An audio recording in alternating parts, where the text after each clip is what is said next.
Pediatric nurse practitioner Gilda Johnson swears her hidden Indonesian spot will have you coming back for more. For rich, spicy, and hearty classics, Gilda recommends Sky Cafe. Halo, nama saya Betty. Saya chef, koki, sama pemiliknya Sky Cafe. So yeah, it was start off from my mom. She's the founder of the Sky Cafe. We moved to Philadelphia from New York due to the large community of Indonesia. So she started off the catering business, cook from home and then deliver to them, only among friends and a community. Until 2009, I moved here to help her out, and then we decided to open up, make it legal way, open up a restaurant. Well, I learned how to cook, helping out my mom from ever since I was young, because catering business is my mom's source of income. So of course, when we were young, we would have to help the parents out. So my cooking skill, I learned from my mom. And obviously my mom learned from my grandmother. She was a housewife, cooked to raise 12 children. So that's how the recipe hands down. So every day we come, we blend the curry paste from fresh ingredients, from the chili, ginger, galangas, everything. Indonesia have number 4 largest population after United States. But Indonesian food is not as famous as Japanese cuisine or Thai food. After they come here to Sky Cafe, they eat, they live, they can tell, oh, so this is how the Indonesian food tastes like. When I eat my curries, it reminds of my grandma's recipe. As a matter of fact, my family started off making the recipe into a sachet. It sounded pretty good. It was up to my daughter. And the second, sky is the limit. We have to reach up to the sky. I mean, we are immigrant in here. So even though I don't go to the culinary school in here, my cooking skills learn from home. That's how I'm gonna raise my family with. Same thing like my mom. Gilda, you really love Sky Cafe. Why did you want to bring it on to Check, please? Well, I thought it was very authentic, very traditional Indonesian food, and I like Asian cuisine generally.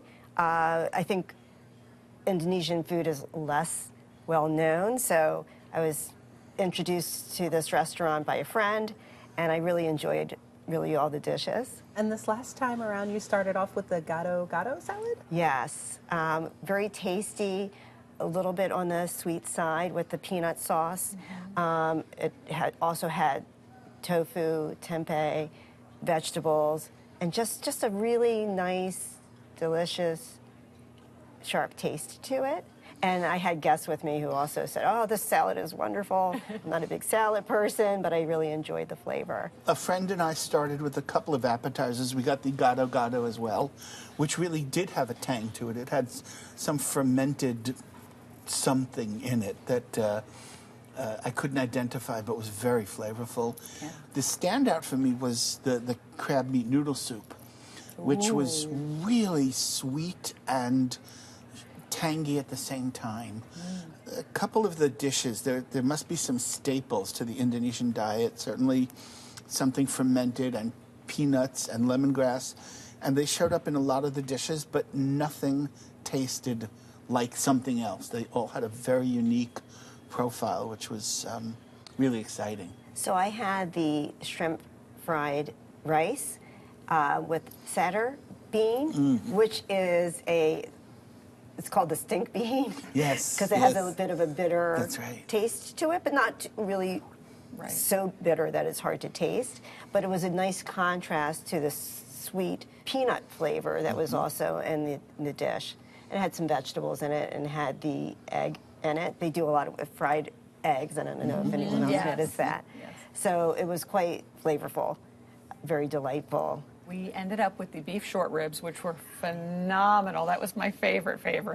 And then we also got the gentleman recommended an avocado smoothie, which tasted like a milkshake, which was so delicious. And they had chocolate flavor and I think maybe coffee flavor that they put in the milkshake. So that was really good. And then, you know, my whole family went. So, you know, my husband ended up getting like a mixture of everything. I forget the name of what the entree was called, but it had the dumplings in it. It had something else in it. It was really, really good. Very flavorful. I don't know how I missed the short ribs. They're one of my go-to foods. I will eat them anywhere, but now I have to go back. They were really good. Gilda, you had a really fun drink, the Esteller. Tell us about that. Oh, I love that drink. It comes with fruit on the bottom, and then they add the condensed milk on top. It's so delicious. I love that drink, so it was just lovely. How was the service overall? Oh, the service was very sweet. The waiters were incredibly helpful. You know, asking us, are we familiar with Indonesian food? They had a board with fan favorites and descriptions of them, which I thought was just helpful because a lot of people haven't had Indonesian food. And the service staff was just very pleasant, attentive, but not obtrusive. I thought the same thing. I love the board because it really helped identify what the entrees were. Yeah. And the waiter we told him this was our first time, and he was really good at kind of guiding us the right way to go, which was nice. We actually got there at the perfect time because when we walked in, it was empty. Within a half hour, every seat was filled. Yeah. Every seat. I couldn't believe it. So Were you able to just like walk in, no reservations? we were, correct. Yes. Yeah, we timed it really nicely. But parking was a little bit of a challenge, but it, you know. Just have to be patient. You'll find a spot. We got lucky. We, you know, it's in a sort of little shopping area that there were so many of those along Washington Street, and we pulled in, and within like 30 seconds, somebody was pulling out. So it was the like parking gods Yes. were looking down upon you. Yes. Nice. One of the dishes I had there that was really memorable, they call it the Riestaffel fried chicken. The Riestaffel is, you know, obviously sort of an adaptation of a Dutch concept, but the chicken, which was really crisp, came with like 4 or 5 different condiments that were placed around it, so you could, each bite could be different. Like you could try it with this, or this and this, or all 3, or all 5, and that was really delicious, succulent and crisp. Was it packing a lot of like heat, or was it more flavorful than spicy? It wasn't. I don't recall the entire meal being too spicy for me, but I really like spice. But it felt like it was a bit lower on the spice level, but way up on the flavor level. Gilda, Sky Cafe is your pick. Sum it up for us. Very traditional dishes with lots of flavor, and not your typical Asian restaurant. Different than Chinese, different than Thai. So nice blend of dishes, delicious dishes. Alan, sum it up for us. Friendly, warm, inviting, and for Americans, slightly adventurous food. Dawn, what's the big takeaway? Again, very relaxing place, and the Indonesian food was really phenomenal. A lot of fresh ingredients, which we really enjoyed. Try out Sky Cafe for yourself, located at 1122 Washington Avenue in Philadelphia. 215-271-1983. Reservations are not accepted, and the average tab per person without drinks is $20.